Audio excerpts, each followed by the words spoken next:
Thank you for joining me on another episode of She Leads Now podcast, where we help career and entrepreneurial women gain the tools to develop a success mindset, create winning strategies, build collaborative relationships, and take bold action towards creating impact and fulfillment in their lives and careers. I'm your host, Sabine Gideon, and I'm on a mission to awaken and activate women and emerging leaders so they can tap into their innate leadership ability, elevate their influence, and create the impact they were destined to make. If you're ready to uplevel your confidence, courage, and influence, you've come to the right place. Join me weekly for insights, strategies, and resources to help you grow, develop, and embody the leader you were meant to be, so that you can make the impact you know you are called to make and establish the legacy you've always dreamed. The world eagerly awaits the emergence of your brilliance, impact, and influence. So with that, let's dive into this week's episode. Hello, and welcome to another episode of She Leads Now. I'm your host, Sabine Gideon, and I am excited to be bringing you another installment. I know you hear this every week, but I really am excited of the LeadHership Reloaded series. And so we are reimagining, redefining, and rehumanizing leadership in this particular era. And so today I have another amazing guest with me, Dr. Christine Fuselier, who has been pioneering in all of the spaces for quite some time. So Dr. Christine is a wife, mother, business owner, leadership engineer, diversity consultant, and academic leader. She has had a successful, progressive 27-year career in corporate America in the finance industry, where she has proven to be a great people leader and has held multiple high positions. She's also a published author of 3 books, The Business of You, Leadership Rex, and You've Been Gifted Cancer. Take a deep breath, ... Now breathe. She's a John Maxwell certified coach, teacher, trainer, and speaker, as well as a Myers-Briggs certified practitioner and a certified DISC behavioral analyst and consultant. In addition to that, she is also certified in diversity, equity, and inclusion in the workplace and leading equity and diversity and inclusion in higher education. Without further ado, I would love for you to just share with us briefly your career journey and some of the decisions that led you towards this path and so many achievements and accomplishments. Great. Thank you so much for having me. I appreciate the opportunity. I always call it a blessing when you're able to get before people to share your story and your inspiration. So my hope is that someone gleans something from it to further inspire them in their careers. I started out not really knowing what I wanted to do. So I went to college just kind of like I didn't have anything else to do, so I'm going to go to college. So I decided to go into broadcasting. I was ready on TV because I really liked the technical part of it. And I started back then. And then I shifted as I moved into corporate America early on in my career. I kind of shifted gears and I still stayed in the communication track until I started seeing the impact I was having with working with people, engaging with people in the corporate world. And then I moved into business administration and organizational management, and I ultimately got my PhD in organizational leadership. So that's my academic journey. Throughout my career, there have been, I call them whispers, of having a voice in D&I space, being able to speak about some of the injustices that are going on, some of the discrepancies that happen in the workplace. So I've always been in a situation where I've was able to raise my voice in that space or have a voice in that space. And that's joining different affinity groups within organizations that I work for, kicking off diversity committees in organization, and really bridging the gap between things that are all diversity and making sure that I do believe that we are stronger together. I do believe that we can do so much more in that space if we all work together and appreciate each other's gifts and their differences. So then I moved from corporate America and the finance industry, I moved into academia, where this is kind of like, I call it my sweet spot, because not only do I get to lead people, I also get to mentor and coach young people who are trying to figure it out and they're trying to figure out what I want to do in life. And I talk a lot to them about leadership and branding, your personal brand, and what does that look like, and how to find your voice and be unapologetic in your spaces. So I get an opportunity to bridge those two passions together, which is extremely exciting. And I also now am a business owner, the Leadership Doctor. That's the name of my organization. I work with individuals and organizations on how to build better leaders or how to become better leaders themselves. So I do a lot of coaching and workshops and assessments with people to kind of find out where they are and where they want to be and where's their opportunity to grow. I've published a few books, and I've come up with, I call it my Stack Your Deck collection, which is really, it stemmed from one of my books. You hear all the time how the deck is stacked against you. So I said, well, why don't we stack our own deck? And from that birth, there are games, if you will, that you can use either personally or in a team building exercise professionally on the subjects of emotional intelligence, diversity, leadership, and self-empowerment. And my last book that I wrote is really about my breast cancer journey and how I use some of my development and my growth to do some self-leadership through that journey, and to lead myself through that and kind of repurpose myself, reinvent myself, and learn how to move differently in that space. So that's just a little bit about me. And I'll continue to grow. Oh my gosh, such an amazing journey, and pivots and shifts, and foundationally just wanting to grow and wanting to develop and translating that into the actual work that you do and the people that you support. So I want to talk about the diversity aspect as well as what it looks like to build the next generation of leaders and what it looks like to prepare even those who are in leadership roles and capacities today to be able to adapt to what the leadership requirements will be or are today. But before we get into that, let's talk about the DEI, because you've been DE&I, you've been in this space well before it was this popular thing, right? Back when, and maybe in some cases it still is, but definitely back when it was more so of a, let's check this off the box. And so what has been your, I guess, from your experience, your observation of the biggest shift that has taken place within the DEI space? And we all know that gaps exist. Where at the heart of it do you feel like we're still missing the mark as a human race? I think we're missing the mark at really having these hard conversations. To your point earlier, sometimes in organizations, we tend to check the box. And that check the box could be, oh, we're going to hire a diverse group of people. We're going to have training put in place that's required training. But we don't sit down and have the hard conversations and listen to what each other are saying. So I think as we have shifted, and the shift is really about more awareness, right? It's become on all the platforms. You see just about every company is having a DEI position available, someone who kind of leads the charge for them. So I think having the hard conversations and really talking about some of the things that are happening within our organizations that should be always challenged, should be questioned, should not be happening at all, and making sure that it's not punitive. Because sometimes when you raise your voice in that space or speak truth to power, when we're talking about D&I, it can be punitive depending on the organization. And I think the other gap is making it more cultural. Because if it's in the culture of the organization, it's not reactive. You don't have to wait till an event happens and then say, oh, what about our DEI? Let's look at our diversity. It doesn't become a reactive event in the company if it's cultural. Absolutely. I've worked with organizations, smaller organizations at that, where it was just like, oh, Sabine, help us with our DEI strategies. It's a business strategy, first and foremost, right?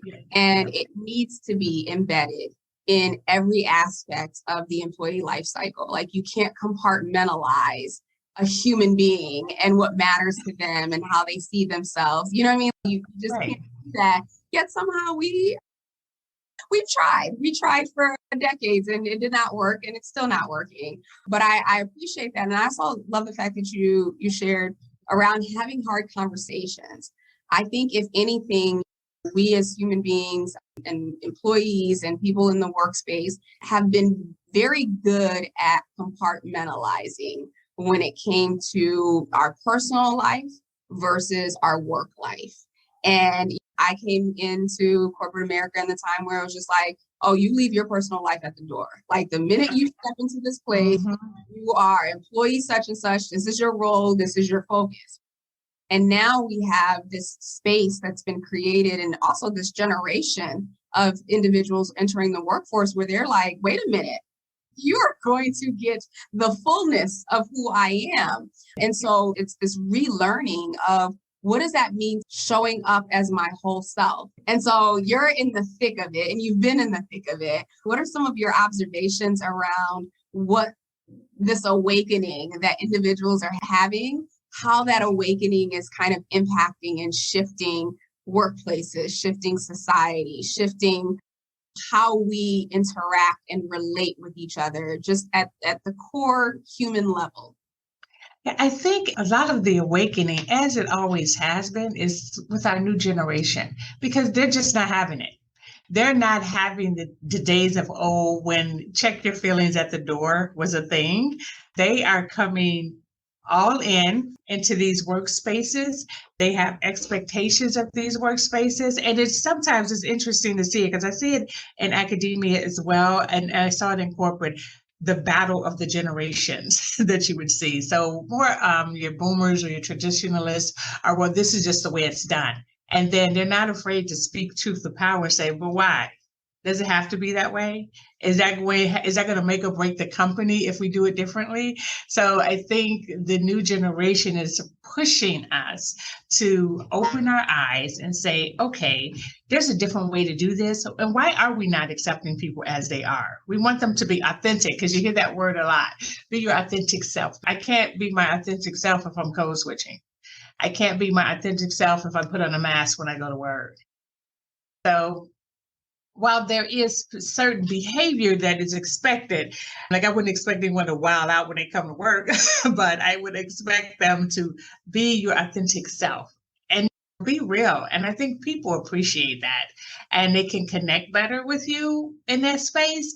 I often, when I talk to my students or my clients, I am as authentic and real with them as possible. And sometimes it hurts. It hurts, as your parents say, it hurts me. This is going to hurt me more than it's going to hurt you, to just say the words. This is this is how your brand looks, and this is how you are perceived.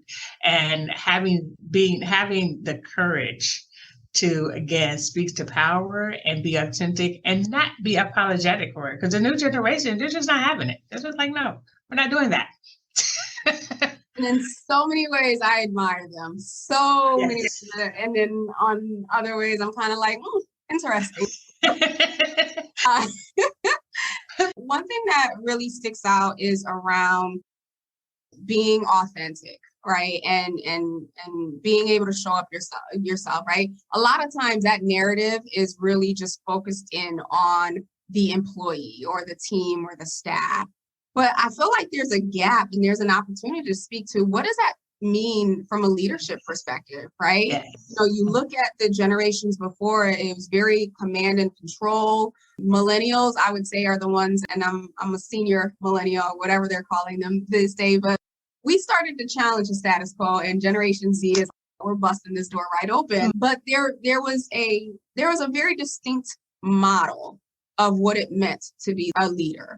And I'm of the mindset and of the philosophy that leadership is an identity. It's not tied to a position. It's not tied to a role. It's not tied to a company, but it is literally something that we carry within each one of ourselves. But at the same time, we're human beings, right? And our subconscious mind looks for patterns, right? And there were patterns that were created before us around what it meant to lead, what it meant to be a leader, what it meant to have executive presence, what it meant to communicate effectively, and all these things.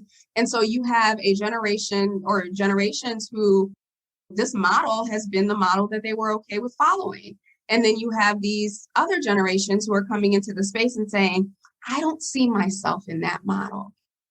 I don't quite yet know what the in-between is and how I can still, because I have the leadership traits, I have the leadership ability, I have the competency, I have the ambition, I have all that stuff. I don't know how to be me and still lead because it doesn't look like what I've seen or what I've experienced and been exposed to. So how are you supporting these newer emerging leaders to get to the place to say, okay, yes, there is a model or there are models, but let's zone in on you and what model you want to create? Correct. And this is where I think coaching and mentorship comes into play, making sure you have someone who is, not, if not anything else, a sounding board of how do I want to present as a leader? And at the end of the day, what is your end goal? What's your end game in this space? You want to be in leadership, but why? Understand your why. And if your why is because you want to be in charge and control, then that's not leadership. Right? And your why is, I just want to make a whole bunch of money. That's not leadership. You can lead across, you can lead up, you can lead down. Like you said, leadership is within. And how do you want that to show up when you're engaging with people? And it's about influence to me, and it's about being transformational, not transactional. Like you're not in leadership to get something, like you give me this, I give you that. It's whoever you're engaging with, whoever you are interacting with should be different from when you first met them. There should be a difference. There should be something transformational that has happened in that interaction. It could be a seed has been planted. It could be advice has been given. It could be specific strategies shared. It could be a lot of different things, but there should be something different from them interacting with you, because that's what leadership really is. And so when I'm talking to our younger people and even our newer leaders, I always ask them, why do you want to be in leadership? And if your why is anything but you want to be servant to people, you want to serve, because leadership is a servant role, and that you want to make people better or you want to transform people, if it's not those things, then maybe you don't want to be a leader. You might want to be a boss or you might want to be a manager, but you don't want to be a leader. Yeah. And that brings up like that old age question of, what's the difference between a manager and a leader and whatnot? And I always go back to title aside, right? We manage things, we manage processes, we manage resources, right? But we lead, we inspire, we influence people. And so again, it doesn't matter what that title is, it's what is your mindset around what you're doing, and can you separate, hey, when it comes to another human being, I am inspiring, I'm putting a lot more work in connecting with that person versus, okay, here's a process or here's something that we got to get out the door and I need to manage the pieces of that. Hey there, stopping by to interrupt your day for just a few minutes to share an amazing and exciting announcement with you. I will be hosting a 3-day workshop titled Elevate Your Leadership, November 28th through the 30th. And this workshop will take place live via Zoom every single day. This workshop has been designed specifically for ambitious, impact-driven women in leadership who want to elevate their leadership to the highest level possible and show up as the best version of themselves in every single area of their life. This 3-day workshop will help you completely transform into the powerful, effective leader you already are, and give you the confidence and the clarity that you need to take the next steps in your life and in your career. I'll be sharing more information about this during the next few weeks. In the meantime, you can always go to my website at sabinegideon.com/elevate. Again, that's sabinegideon.com/elevate to learn more and to register. Talk to you soon. You talked about how you're helping the emerging leaders start to build this identity and build this brand and this confidence in what it means to lead. We still have a huge number of people who are in the workforce. They're at this place where they're questioning, like, I don't know what to do next because what I used to do is no longer, quote unquote, good enough, or it's no longer working. And it takes a lot for human beings to change and to shift and to kind of see things differently. So how do we support the current people in leadership roles? How do we support them in shifting their mindset and shifting the way that they I identify or clarify for themselves, why am I leading? What kind of leader do I want to be? What brand do I want to carry? And what impact do I want to make on the people I'm leading? So this is how I kind of birthed my business. It's a leadership doctor, and I went in it thinking psychiatrists go to psychiatrists, doctors go to doctors. Leaders need a space where they can go to either get refueled, refocused, and re-strategize their style. If you've been in leadership for years and you become rote, this is the way I've done it, this is the only way I know how to do it. If you truly are a leader, you do believe in continual learning and continually growing and evolving. So the space where I call them my seasoned leaders, to let's talk about it. What's different? What is making you want to make this shift? And usually it's because they're not getting the same results. They're not being as impactful to people. They're not being as influential to people. They feel like they're being passed by themselves, by their people. So those are some of the key indicators that, okay, now it's time. Let's try to reinvent you. And a lot of that is brought from, I talk about everything from technology to different strategies they can use when we're having these conversations with our teams or trying to help lead. So I give them different strategies. I do different assessments with them to see where you are to where you want to go, or some of them that had them for a few years and then they get stuck. So okay, where were you a few years ago? Let's look at your assessment now. Where did this gap come from? Because I do believe there is such a huge leadership gap, and that's from everywhere from the church house to the White House. And at one point, it used to be leadership was this classy, you were in this very prestigious thing when you were called a leader. But now it's all over the place. So when I'm working with seasoned leaders, I challenge them constantly. All right, you did that before. You're not as impactful. You don't feel like you're being as influential. Let's see how we can shift that.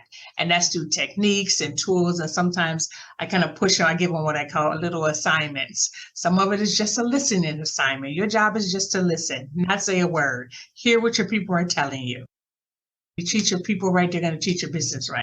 So I definitely kind of coach them through. They're not feeling well about their leadership skills. So how can we get you better? Yeah, absolutely. And you're absolutely right. Something you said about from a leadership perspective, like you have to have the mindset of growth, right? Because you can only lead people so far as you yourself have been able to go. One of the things that sparked for me as you were talking in terms of not getting the same results, and that is usually the first wake-up call for human beings overall, but certainly for leaders. And so I think back to some of the women leaders that I've had, or women that I've reported into, who started in the workforce years ago where they might have been the first, and especially in the more tech-heavy organizations or engineering, right? Like they had to become someone different in order to just quote unquote survive in that environment. And so as they took on these identities, they started to see the same results that their male counterparts were seeing. And I think just as much as we're seeing a shift or desire for a shift in leadership in general, I also believe that there's an opportunity for women who are in leadership capacities or have been in leadership capacities to take a step back and reevaluate and reassess. Am I showing up as me, or am I showing up as the model that I was taught? This is who I need to be. This is how I need to show up to quote unquote be successful or to gain respect or else whatever other beliefs were seated at the time. And so to take it a little deeper, right? Like leaders in general, all of those strategies are important. But how do we as women break out of some of the molds and some of the beliefs that were instilled in us around what it means to lead? And first and foremost, if we even are eligible to lead, because I can't believe that conversation is still happening. There's just a lot to unwind and a lot to undo. So how do we support our current women in leadership to say, okay, I don't have to follow that model. I can be me and figure out what me looks like. Yep. I think, again, it speaks to coaching and mentoring. So when you are in a space where you're trying to figure it out and not sure how you want to show up, because I struggled with this early on when I got into leadership when I was very young, and I didn't have anybody who looked like me. There was not a blueprint of how to do this thing. I'm sure there were books around, but I wasn't as privy to them as I am now. And I didn't have a coach or a mentor. It was like trial and error. And I had to figure it out. And then as I was figuring out, I started to decide how I wanted people to receive me, not perceive me, but to receive me. I wanted to make sure they received me in receive my compassion and my empathy that I have for people and my drive that I had. So I started to just kind of move around that space and started to identify women who I did see in that space, like Ursula Burns, who was the CEO of Xerox. Her story is phenomenal. Rosalind Brewer. I would look at women like that and be like, okay, and read about how they came through the ranks. And each one of them were very unapologetic about the space that they covered and the positions that they held. So it started to be like, okay, that it's okay to be, I am a little boisterous. I am pretty direct. That's okay. I remember I was in a conference room and I was the only one of two women. I was the only Black woman and I was one of two women. And I was trying to say my piece and a guy kept interrupting me. And I was like, I'm trying to explain the situation. And he stood up and pointed at me and was like, what's your problem? And I was taken aback. I was like, and that was the younger me who didn't know how to respond because I was like, well, there's no problem. And I kind of moused down. And then I was like, God, now today, if that were me, it would be like, actually, there's no problem. Let's proceed with the conversation. Have built my confidence is much different, all of those things. And I just watched how other women who look like me moved around in these phenomenal spaces of leadership. They were totally unapologetic. And they also had coaches and mentors to help them. So I think that's a key part when we're trying to figure it out. Absolutely right. You said it. You were like, doctors go to doctors, therapists go to therapists. And we can never get to a point, regardless of whether we're sitting in a leadership seat or not, where we believe or we convince ourselves to believe that we've got it all figured out, because we don't. We don't have a pattern for it. So we have to learn from others. We have to be able to glean from the experiences, the pitfalls, the challenges from other people who aren't in the situation and who can guide us out. And I think I've mentioned this before. Being in corporate, I always thought that the leadership was the most underserved in organizations because they didn't get training, right? It was like, oh, you've been promoted, figure it out. And most of the people who got the quote unquote coaching or executive support were the executives. And so I'm glad that we're in a space where leadership development is not exclusive to C-suite or to a certain level, to a certain title, but it's becoming available in broad scale to everyone in the organization. Because think about it, when we have ownership or when we feel ownership or accountability towards anything, you're going to push through for that thing. You're going to see that thing. If it feels like it's a command or it feels I'm being told to do this, who's inspired by that? Who ever has been like, oh my gosh, yes, I want you to micromanage. So true, so true. And as we are in leaders and we're watching, one of my books is Leadership Rex, and it really focuses on bad leadership, how poor leadership has destroyed organizations. And to your point earlier, some models work for some people, so they keep doing it. So when we see leaders who are going off the rails or someone who's not really sure, I believe in the saying I heard, and it is pull as you climb. We have a responsibility to help pull these people along as we're continuing to climb and grow, right? So we have to step in. We can't just let it go and be like, oh, well, not my problem. You have to step in and say something and show them a different way. they have to be willing to listen. But I think, again, if you're able to influence and connect with people, they will listen. Absolutely. And there is a deal of courage when someone gets to a certain level. Unfortunately, they become surrounded by yes men, right? Like people who want to please them, people who want to put them on the pedestal. And very rarely do they get the truth. And so like I have this level of empathy and compassion for people who sit at the top, because I also understand that they're not getting the truth. Some of them don't want it because they like the stool that they're sitting on, rightfully so. But others, they do want it. And they don't know to ask. They don't, to your point, they don't have someone that they can trust, that they can have these conversations with, that they can actually get that mirror put up to them to say, yeah, this right here, let's work on that. I do see as the economy is shifting, as the marketplace is shifting, that first of all, we should have been humbling ourselves to begin with, but they are truly humbling themselves to say, okay, I don't know it all. I know business strategy. I know how to make money, or I know this particular thing. But when it comes to leading people, when it comes to being able to open myself up and be vulnerable and all that, I don't know how to do that. I wasn't trained in how to do that. And so I'm glad that organizations are creating spaces for people like you and me to come in and say, I got you.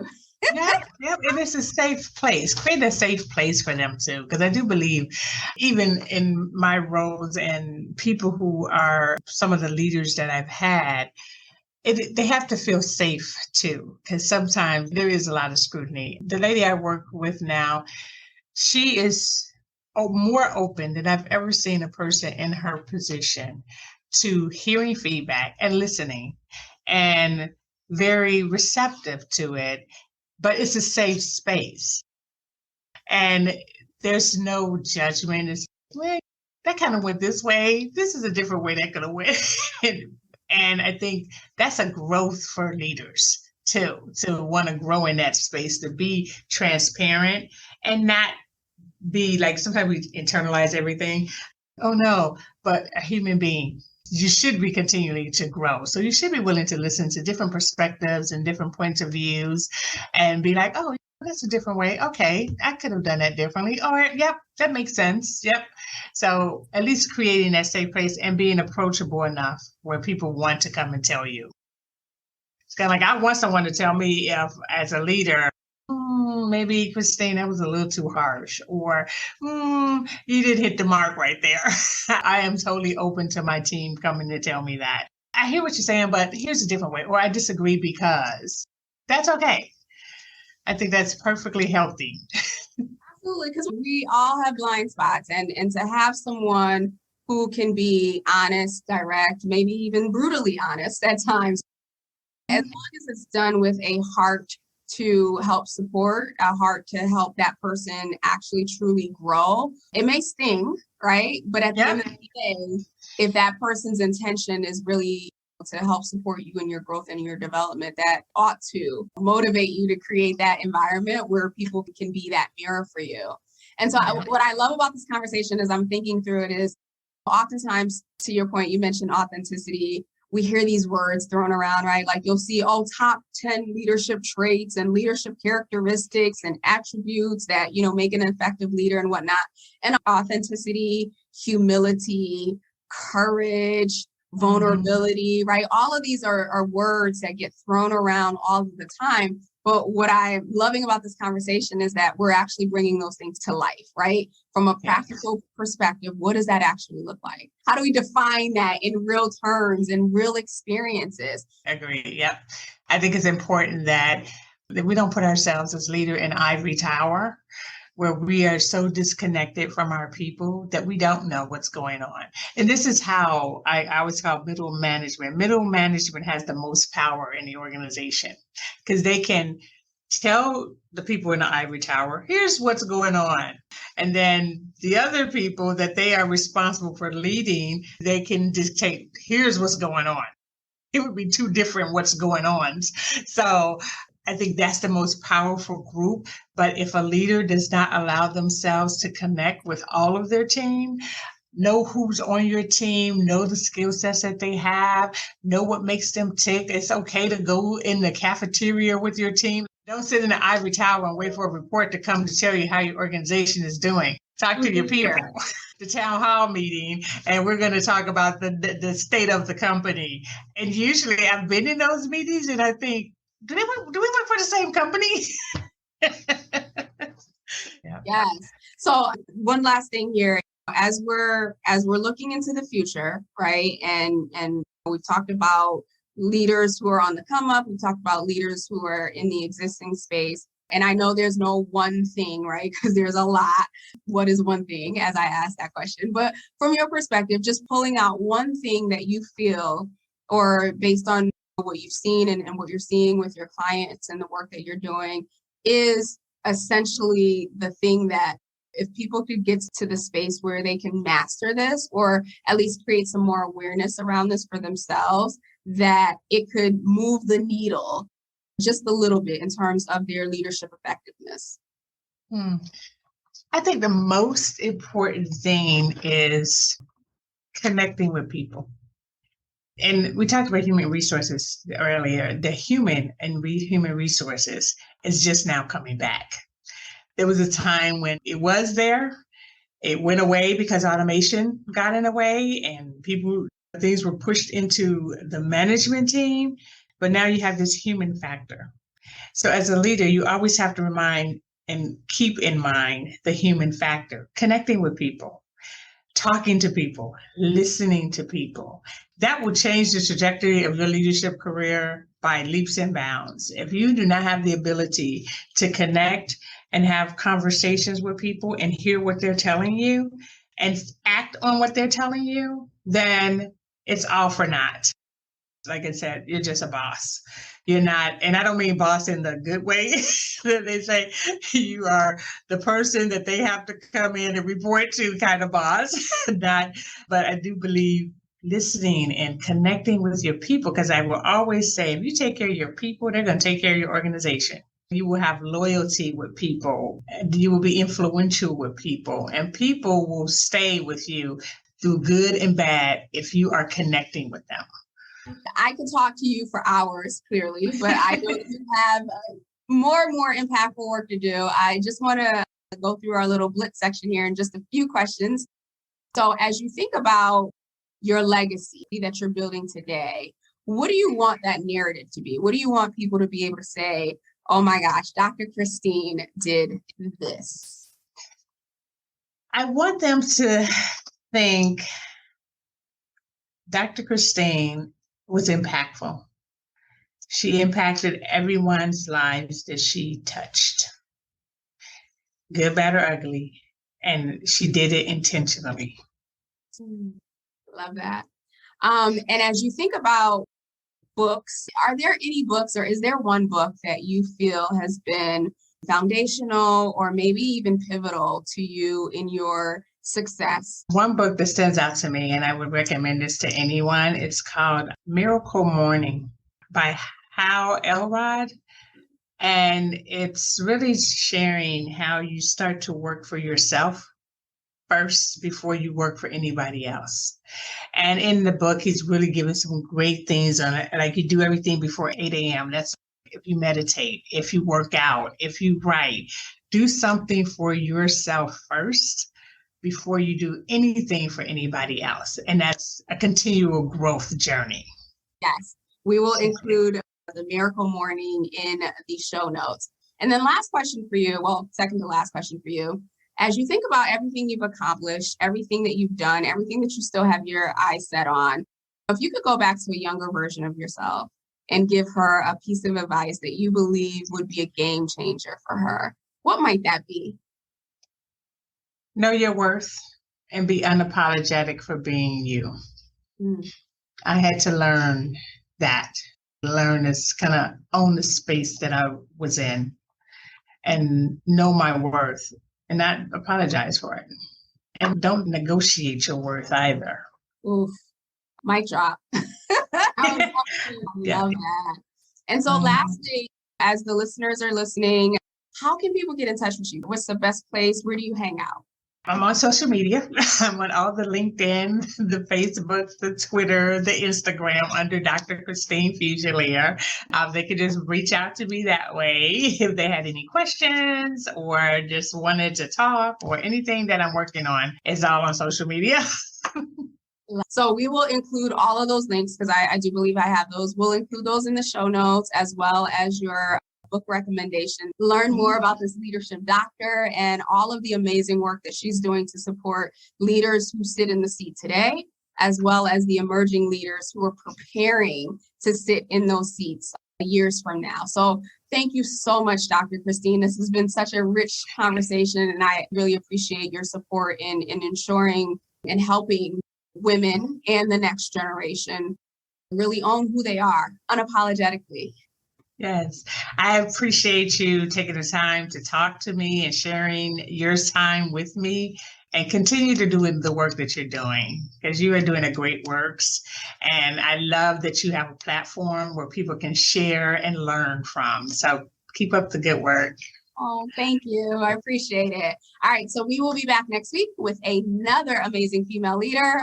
Until then, have a fabulous week. Reach out to Dr. Christine. Let her know that you've heard her on the She Leads Now podcast, and I will join you next week. Take care and have a great rest of the day. Thank you for tuning in to another episode of She Leads Now. If you found today's episode helpful or got a piece of insight that you plan to implement in your business or organization, I would love to hear from you. Connect with me on LinkedIn at Sabine Gideon, that's my handle, and send me a private message. Or feel free to go ahead and leave a review on either Apple or Spotify. I also invite you to share this episode with anyone in your network who you think might benefit from this content. Lastly, be sure to check the show notes and the description below for links to resources, including relevant downloads, articles, and any upcoming training. Until we chat again, have a blessed and powerful week.